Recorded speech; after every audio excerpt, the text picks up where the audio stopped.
Kita ke informasi lainnya, pemirsa. Banjir dipicu hujan deras pada Minggu sore melanda Kabupaten Sleman.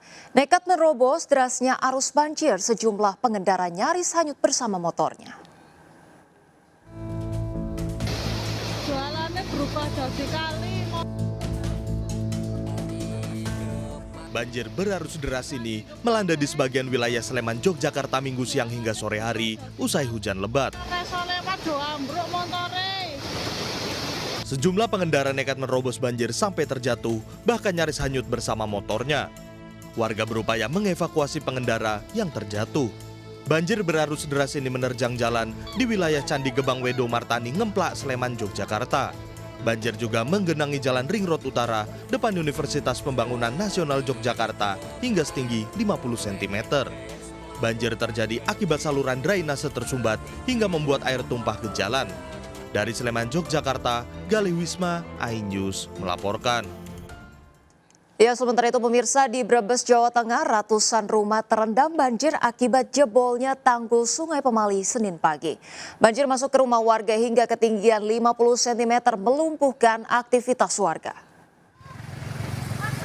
Ratusan rumah warga di 6 kecamatan di Kabupaten Brebes, Jawa Tengah terendam banjir pada Senin pagi, yaitu di Kecamatan Brebes, Wanasari, Jatibarang, Larangan, Bantar Kawung, dan juga Salem.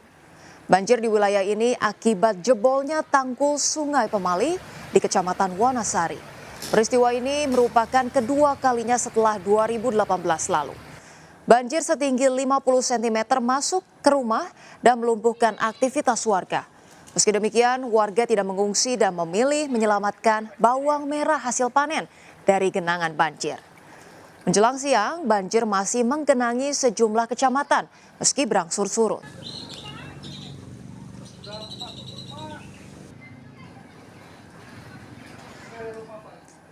Pemirsa, 12 orang satu keluarga terjebak sungai yang tiba-tiba meluap saat hujan deras di Polowali, Mandar, Sulawesi Barat. Evakuasi terkendala derasnya arus sungai hingga petugas harus menarik perahu dengan tali dan mesin hidrolik.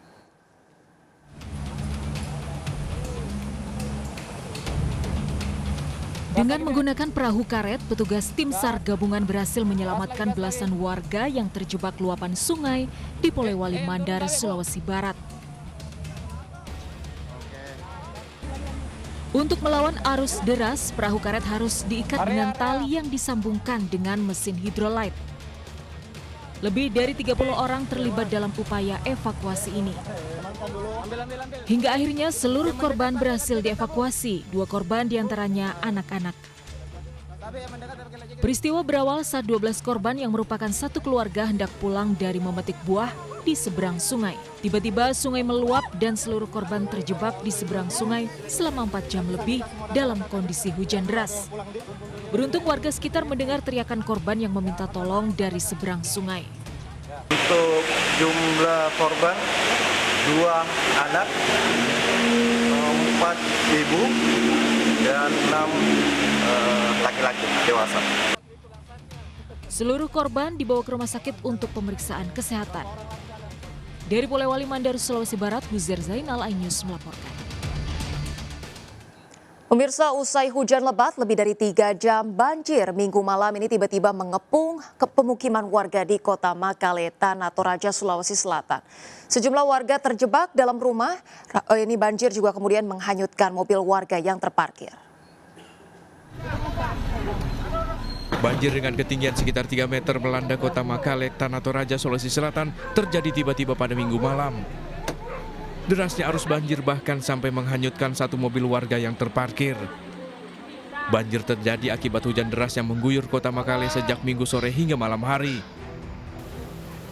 Sungai di beberapa titik di Kota Makale meluap hingga menimbulkan banjir dan mengepung pemukiman warga. Warga panik, banjir datang tiba-tiba menyebabkan puluhan warga terjebak hingga naik ke atap rumah menyelamatkan diri. Seorang warga ditemukan tak sadarkan diri akibat terkejut mendapati rumahnya diterjang banjir, dilarikan ke rumah sakit. Sekitar jam 8 itu masih sekitar 1 meter di bawah ini, lantai ini. Jadi tidak cukup mungkin setengah jam langsung besar seperti ini. Karena saya lihat sendiri mobilnya lewat sini nyangkut di jembatan ini. Ya dia tabrak di jembatan, kemudian dia terangkat lagi terus ke sana.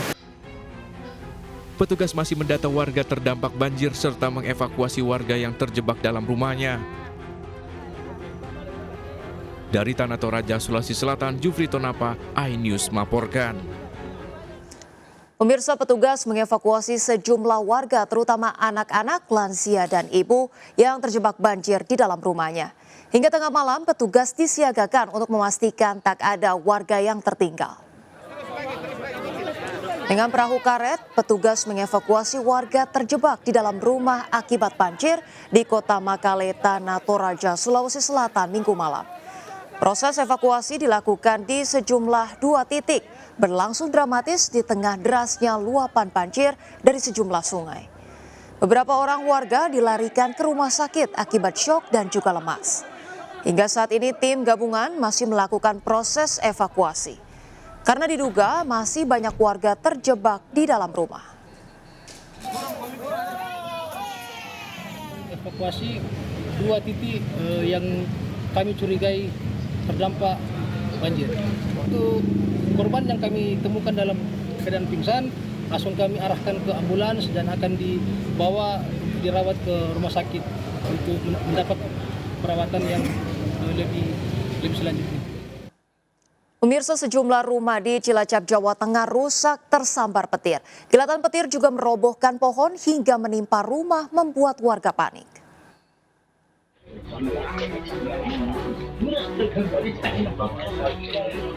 Sejumlah rumah warga desa Gentasari, Kecamatan Kroya, Kabupaten Cilacap, Jawa Tengah rusak akibat tersambar petir. Petir menumbangkan pohon hingga roboh dan menimpa atap rumah. Sejumlah kaca rumah pecah dan tembok jebol. Saat kejadian tidak sedang turun hujan, namun petir tiba-tiba menyambar rumah dan pohon. Penghuni rumah panik, lari keluar rumah. Adalah rumah itu tertimpa atau kejatuhan puing-puing pohon yang terkena petir. Akibat kejadian ini, warga mengalami kerugian puluhan juta. Dari Cilacap, Jawa Tengah, Heri Susanto, iNews melaporkan. Pemirsa, 2 pekan jelang Ramadan, harga beras dan bahan pokok lainnya terus melonjak dan mencekik ekonomi masyarakat. Sudah bergabung bersama kita Rian Rahman di Pasar Johar Baru, Jakarta Pusat. Baik, selamat siang Rian. Silakan dengan laporan Anda bagaimana harga komoditas, kenaikan harga pangan khususnya beras, Rian. Silakan.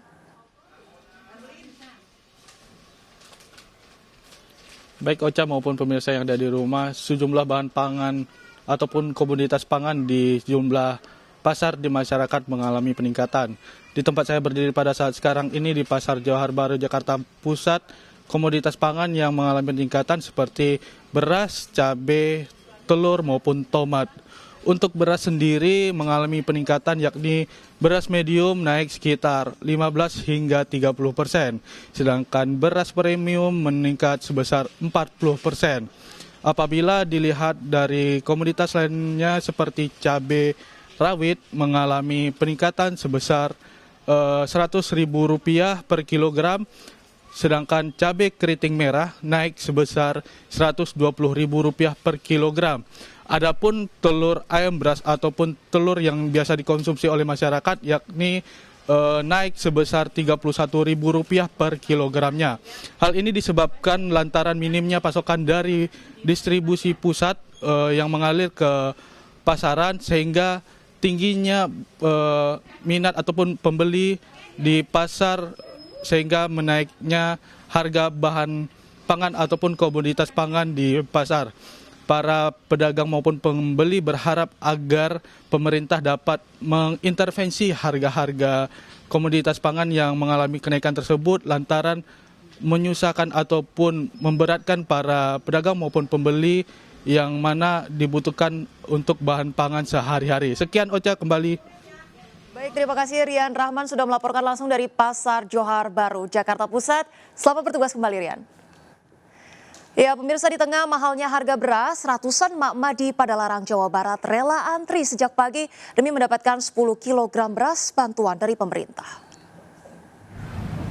Ratusan warga sebagian besar mama ini rela antri sejak pagi demi mendapatkan beras bantuan. 10 kg beras, bantuan ini diberikan kepada warga yang terdata di kantor pos Padalarang.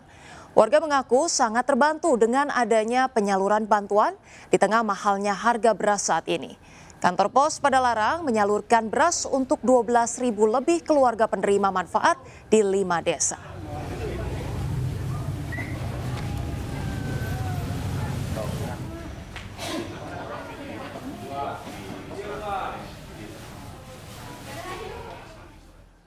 Kita ke informasi lainnya, pemirsa. Sindikat perdagangan film porno jaringan internasional yang melibatkan pemeran anak-anak terus diselidiki. Hingga saat ini polisi mengungkap ada 8 anak-anak yang menjadi korban konten pornografi. Para korban diincar pelaku dengan cara iming-iming hadiah game.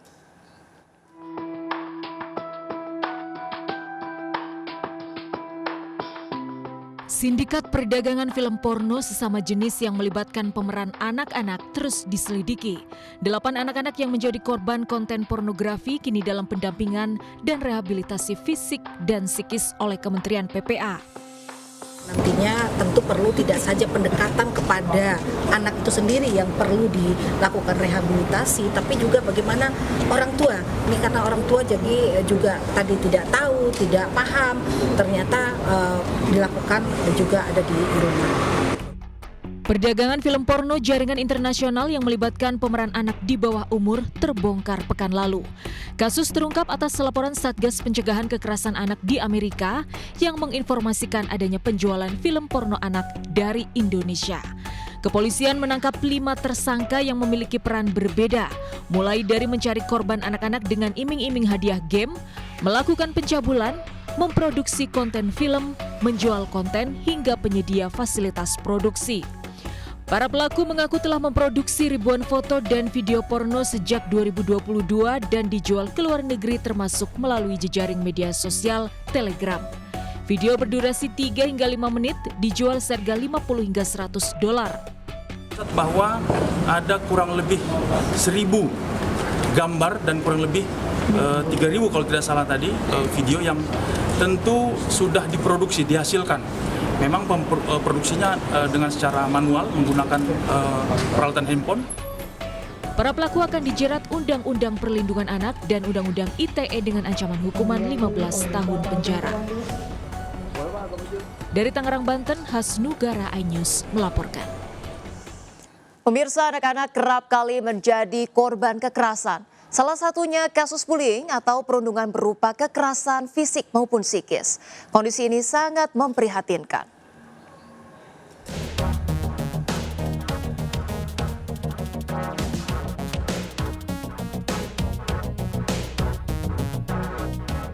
Ini ya agak menyedihkan ya, sekarang kayaknya lagi marak, entah emang apa karena sebenarnya dari dulu udah banyak tapi nggak ada medsos, atau emang karena sekarang udah ada medsos jadi semuanya bisa ke blow up gitu. Ya itu sebenarnya dua arah ya, jangan sampai anak kita yang membuli atau dibully ya. Jadi dua-duanya ya anak kita harusnya dari sekarang atau remaja-remaja dari sekarang tuh dikasih pengertian.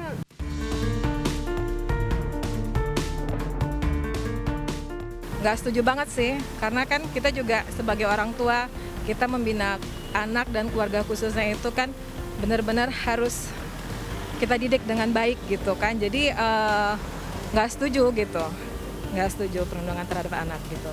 Kita kuatin anak kita itu dengan pendidikan agama, terus kita kan tidak juga harus menyayangi, harus saling tolong-menolong sama temannya gitu. Jadi kalau misalnya kita punya bekal agama yang kuat, pasti kita juga tidak akan membuli seseorang gitu.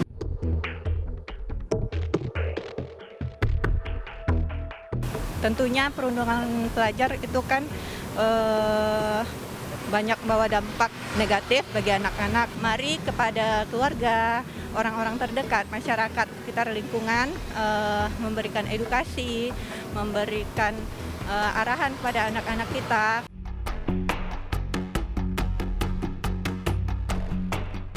Dengan kejadian ini kayaknya juga ikut prihatin ya. Bukan hanya kali ini kan, sebelumnya juga sudah ada. Jadi mungkin ini pemahaman untuk anak-anak kita di sekolah, dari orang tua, dari guru, bahwa bagaimana bergaul sesama. Jadi yang pertama kan dari rumah ya. Jadi kita harus ada aturan-aturan dari rumah bahwa kalau ada yang begini jangan ikut, ada yang begini jangan ikut. Nah, begitupun di sekolah. Jadi harus dikasih pemahaman seluruh murid.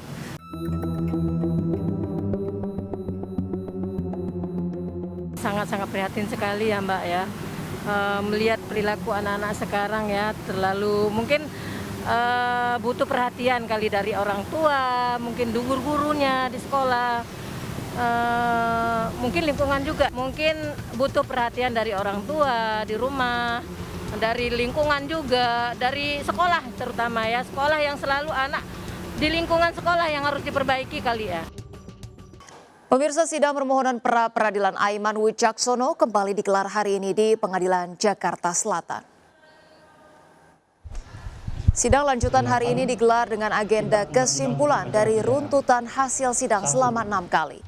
Dalam sidang, jurnalis senior Aiman Wicaksono dan kuasa hukumnya menyampaikan beberapa poin sebagai bahan pertimbangan, terutama terkait penyitaan barang milik Aiman yang tidak sah dan melanggar KUHAP.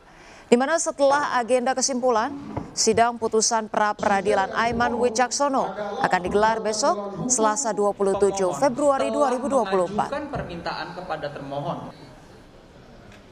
Sekali lagi tadi seperti yang disampaikan juga oleh Bung Vincent, ini bukan terkait saya, bukan terkait Aiman, tapi ini terkait dengan bagaimana kita menjaga demokrasi ini. Bagaimana kemudian narasumber ini menjadi penting.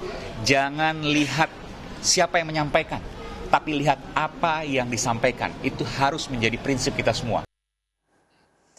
Pemirsa, Kementerian Pariwisata dan Ekonomi Kreatif terus berupaya untuk mendongkrak sektor pariwisata melalui sektor sport, tourism atau wisata olahraga. Salah satunya dengan menggelar berbagai event lari maraton yang digelar di berbagai kota besar di Indonesia.